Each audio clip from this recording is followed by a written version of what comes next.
So without further ado, I'd like to welcome this year's roster of lines drawn animated filmmakers. Welcome, everybody. Thanks for joining us today. Thank you. First, I want to talk a little bit with Tyler Byrnes. He is the director of the music video, Even If I Know, by the band Drink. And in fact, this is actually the second the music videos by this band that we have presented at Here and Out. We did a presentation last time, a wonderful video called Something I Want by the same band. So Tyler Byrnes and Drinker are starting to become something of a tradition at Here and Out. And I'd like to ask you a little bit about some of the imagery and setting in your film. The film takes place in this very harsh-looking, brutalist kind of industrial landscape, which is made up of a lot of cubes as well as a lot of grid-like structures. And it seems very kind of contained and orderly. But your film also depicts a wiry figure who is struggling to maybe break the shackles or to find some kind of an escape from that environment, who's reaching always towards the light. And I wanted to know if you felt like this was maybe an aspirational film in some way, if it maybe encapsulates some of the feelings that we have as audience members and as artists for something that we would like to go through. Yeah, can you hear me? Yes, I can. Okay, great. For sure, it is aspirational that, we could take, kind of move past all the sort of institutional ignorance, and, get past it and get into the light. But obviously, it's not that easy. And, we're all, in general, individuals. So I live in New York City. I love the city, and it provided all the architecture that we see in the still photographs in the video. And, there are things like police precincts that are made in this brutalist style to be deliberately oppressive and intimidating. And so while I love brutalism, it is, it has this pedigree of being made to oppress. So, kind of using that imagery to represent these institutions and this idea for, order, as opposed to chaos. I mean, living in a city, it's very chaotic, and you kind of get numb to, human suffering that you just see every day.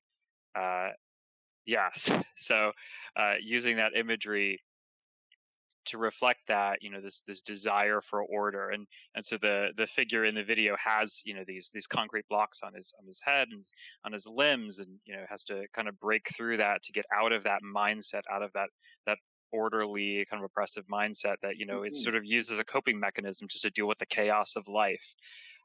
So definitely aspirational to just by learning about the world and just becoming a better, more understanding human being, you can kind of break through that rigidity. Absolutely. Wow, that's an interesting answer. And that's really fascinating to me because your film has, the visual aesthetic of a fantasy film that's not necessarily set in our reality. But based on your comments, it sounds like there is quite a strong correlation between what we see in your film and, some of the oppressive structures or the, power structures that we can detect in our real life world as well. Yeah. I think we just saw a cameo from from your room. Her name is Faye. Oh. She's a sweetie. She's very hungry.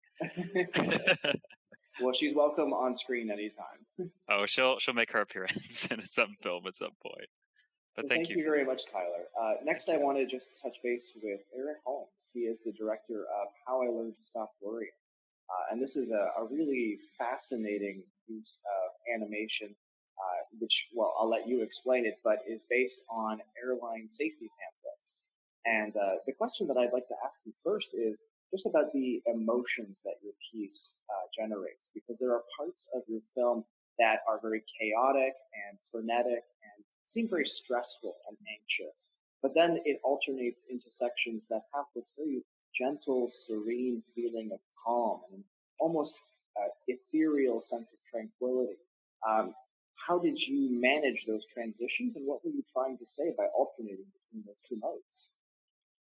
Sure. Well, I guess just in terms of the technique, touching really briefly on that,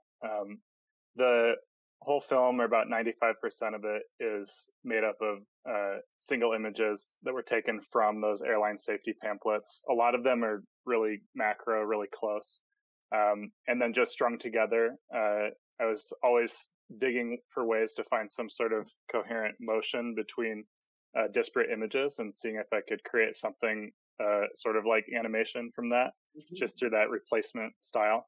And in terms of the emotion, I guess I think of the film as a poem of sorts, in the sense that I'm using established symbols that we might have connections with, but then juxtaposing them in ways that are not necessarily easy to cleanly read.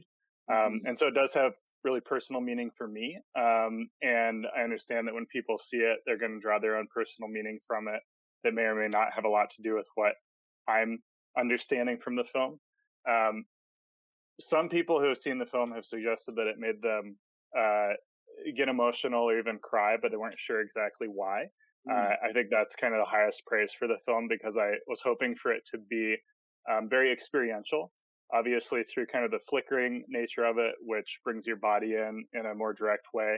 And then through, I guess, using music that isn't usually associated with this sort of experimental film necessarily. More of a traditional scored type approach that you would see in maybe a big budget feature or something like that, and trying to combine those in a way that for me was emotionally resonant. I mean, as far as the different emotional tones, I think of the film as having 3 sections. I don't know if that feels like 3 sections to other people, but the specific meaning for me has to do with, in the first section, the wonder of technology, specifically the wonder of humans being able to fly, which we dreamed about for centuries and then finally about 100 years ago. The second section has to do with how flight was immediately turned into a means for fighting war and became something pretty terrifying. And then very quickly, the means for dropping the atomic bomb, and then is also obviously very connected to other global threats like climate change. So obviously there's a lot of anxieties in there, as expressed through the flickery nature and the music and sound becoming pretty unsettling, I guess. And then the third section is, I guess, my hope for hope, and having to come to terms with the fact that we as humans have put ourselves in a pretty precarious place in terms of our future existence on the planet and our thriving. But I became a father pretty recently, and when I made the film, it was quite recent. And so a lot of my thoughts in the film had to do with bringing a child into the world that I live in, and the world that I know is not doing great, or at least humanity's place in it seems threatened. So trying to come to terms with that, and coming to a place of needing to hope and realizing that if we decide that everything is already lost, then I think that's kind of a self-fulfilling prophecy. So we need to push forward and seek for ways to still have some sort of thriving humanity, even within the way the world's going to be changing. That's an interesting answer. Thank you so much. It's interesting to hear just how many complex and sometimes contradictory emotions went into the piece, because that's certainly what comes out on the user experience end. And as often the case with animation that veers more towards the abstract and towards the experimental, there's often not just one, clear, unambiguous feeling you're supposed to get from the piece. It's more about defining your own relationship to it. So thank you so much for that answer. That was really illuminating. My next question is for the dual creators of the animated short The Edge, Zaide Kutay and Géraldine Cammisar. So welcome to both of you, and I want to ask you a question. You can decide which one wants to answer first, but a question about the truck driver that is the protagonist of your piece. He seems to be a very sad and lonely individual. There's a real melancholy aspect to the portrayal of his character. And at the end of the film, not wanting to give out too many spoilers, but he is seen reaching out for a double or a doppelganger of himself. And at first it seems almost as if he is reaching out to them almost just simply to find a way back to normalcy, to reality, to the world that he has left behind. But once they make a connection, it seems more like he is more just reaching out for another individual, another human being. What is the role of emotional connectivity or human connection in this film? The truck driver is a really lonely soul, and he does not feel accepted or really at home with other people.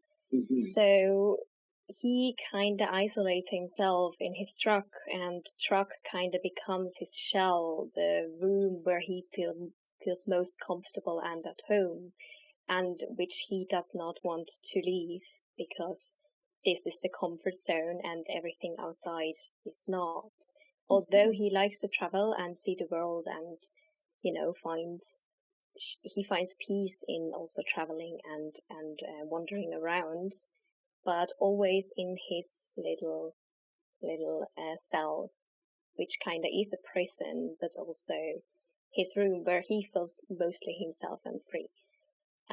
But at the point where his reality starts to split up and fall apart, he does no longer have a reality at a core base. And at this moment when they two meet and see each other, he actually does the decision to leave behind that self of shutting everything down and shutting himself, or like going into this shell of not letting anyone in, and being afraid of being hurt.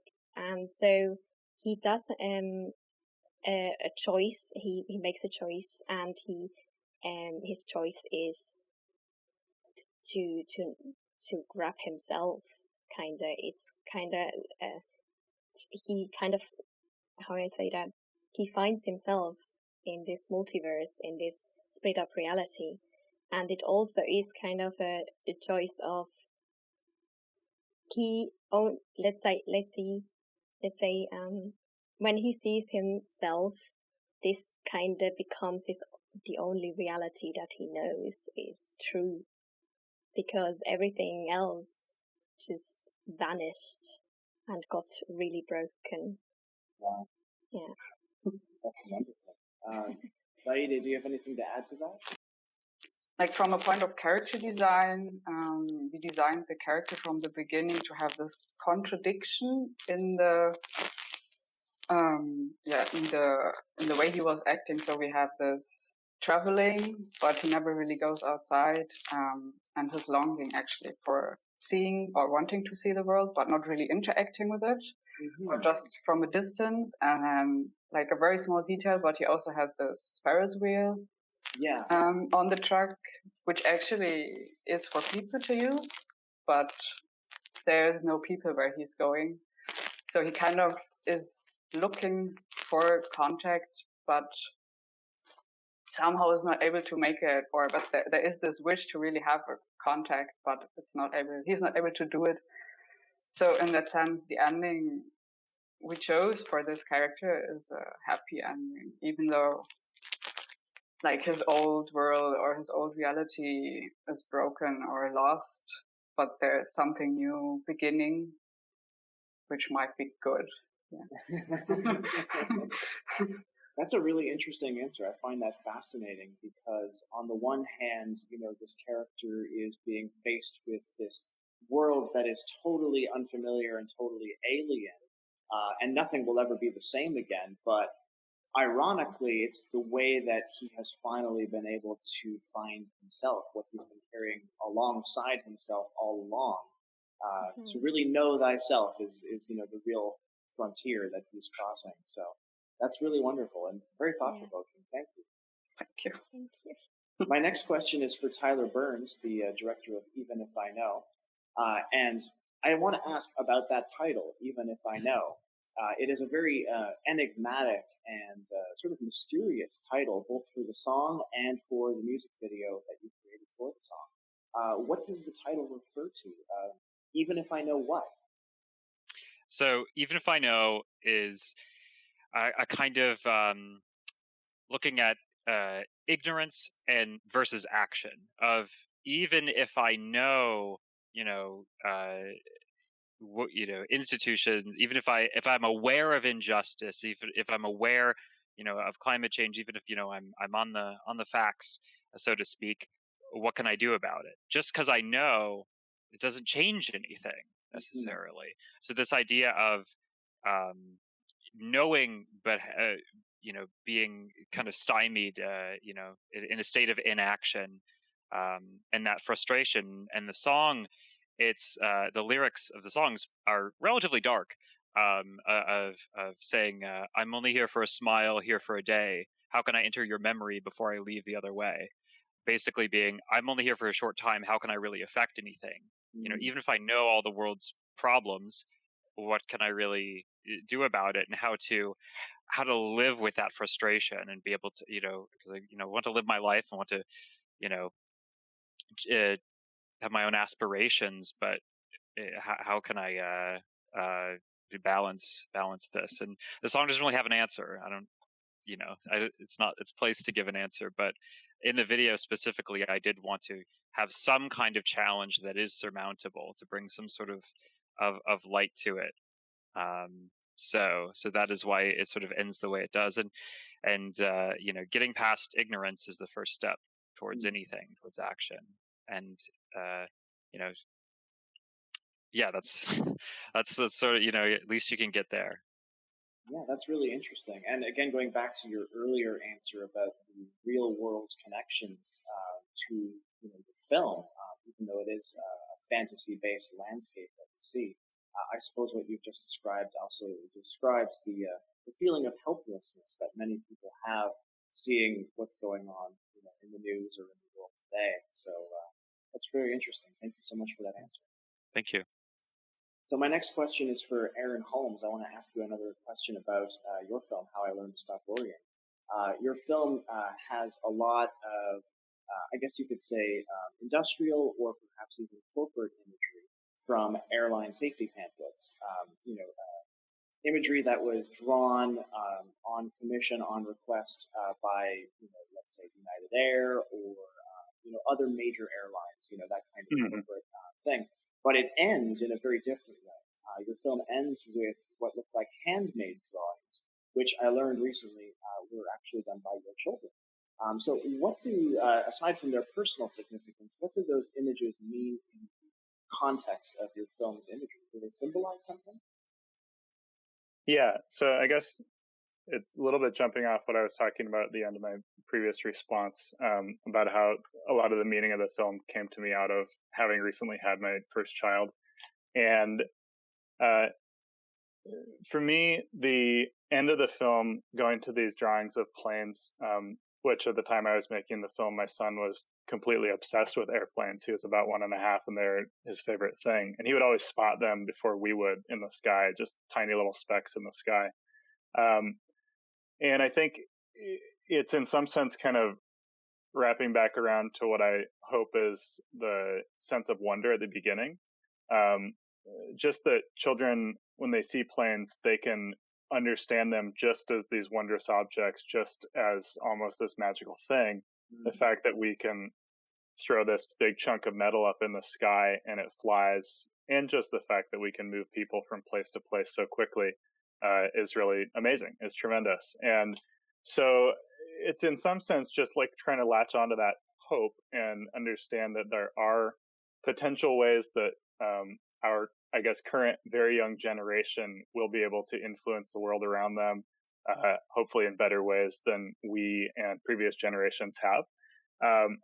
And I guess in terms of some of the specific drawings, I was just trying to give a sense of that childlike wonder. I read something recently from a painter who does a lot of imagery of children, and he was referencing this image of the child and how it's a common symbolic metaphor for continued future hope in humanity. And he was drawing connections to a lot of things from art history, such as images of the Christ child and other repeated imagery of children and how that represents hope and renewal and a new possibility.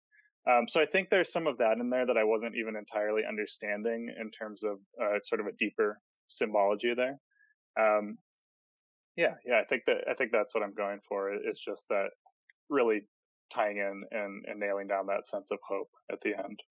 That's really interesting because, the early part of your film, we're intended to kind of read it as a series of signs and symbols, representations, sure. Things that belong to the adult world. This connects to global industry, this connects to technology, this connects to the environment, etc. But at the end of the day, and at the end of your film, it is amazing that a 400-ton piece of metal can soar through the sky like a bird. It's truly wonderful. So thank you for taking us back to that place. Yeah, and there's also sort of an aspect, I guess, of control in the sense that we're given to believe that we have a lot of control over our lives, but ultimately there are things that are just wildly out of our control, and it's good to recognize that too.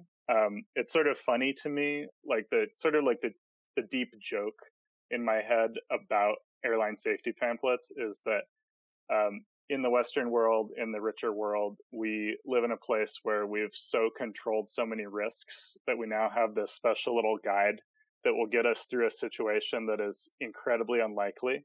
That is that a plane will have to make an emergency landing or will crash into the water, and there will also still be people alive to try to escape the plane. It's just such a slim knife's edge chance of anything like that happening. And I guess it has happened in a couple of situations. We have examples, but there's so many flights. And first of all, it's so safe. Hopefully the film is not scaring people away from plane travel, because I love flying in planes, but I've had some people interpret it as pure plane anxiety, which it is not intended to be. But I understand that interpretation, obviously. And then as a parent, there's a whole nother level of thinking and hoping that you can have some control over your children's lives and safety, but having to come to terms with the many ways that you cannot. And hence how you learn to stop worrying. Yeah, exactly. Wonderful. Well, thank you so much, Aaron. Sure. My next question is for Zaide and Géraldine about The Edge. And it's a very mysterious title, The Edge. And what the edge is in the film when a truck driver reaches it is also mysterious. But without giving too much away to our audience, what would you describe The Edge as? How did you talk about it amongst yourselves while you were making the film, even just in terms of how you would represent it visually to the audience? So I guess we never really talked about the title. It kind of just was there, and then it stuck. Maybe it had something to do with in defining his life as sort of a prison or a confined space where he had to get out of throughout the movie. So making his reality a confined space where he has to sort of go over the edge or through the edge or whatever, and to reach something that's beyond his reality and kind of leads him to a wider reality space. Yeah. So that was kind of the idea, I think, to let him break through a barrier, I guess. Interesting. And that's a barrier that doesn't just exist in his physical reality, it's also an internal barrier. Yeah, exactly. Yeah. Genau. It's both, and then we just put a physical barrier there as well to make it more obvious. Géraldine, do you have anything to add to the metaphysical aspect of The Edge? Well, basically, it was based on this theory of the multiverse, and we were both very inspired and very interested in this theory, and we read a lot about it and talked about it, and we actually just wanted to try to bring this concept of never-ending universes combined together, never-endingly many, this concept bringing it to life in a visual aspect where it can be understood and where people can reflect on it and really see, oh, okay, these boxes are universes and all these people or whatever like travel in them and work in them and live in them, and they just don't know what's outside. And he is basically one of the lucky ones to see behind the shell, to see behind the paper. That's really interesting. I love that answer. Thank you so much. Because, it would be easy on the one hand to interpret the idea of breaking through some kind of a barrier in reality and finding yourself in an endless abyss of void to be utterly terrifying. But listening to you speaking about it, it seems much more like a space of boundless possibility and of reaching one's potential and of actually knowing oneself and connecting with oneself as well. So that's actually really inspiring. I'm really glad that you brought that new dimension to light, multi-dimension to light. Thank you. Well, thank you so much, everybody. We are out of time, unfortunately. I wish we could chat longer, but I want to thank you all for participating in this Q&A today. I had an excellent time getting to know you all a little more and hearing more about what went into the making of your films, both in terms of how you made them and what some of your ideas and passions and interests were in making the film. So thank you all so much for joining us today. Thank you for having us. Thank you, Christopher.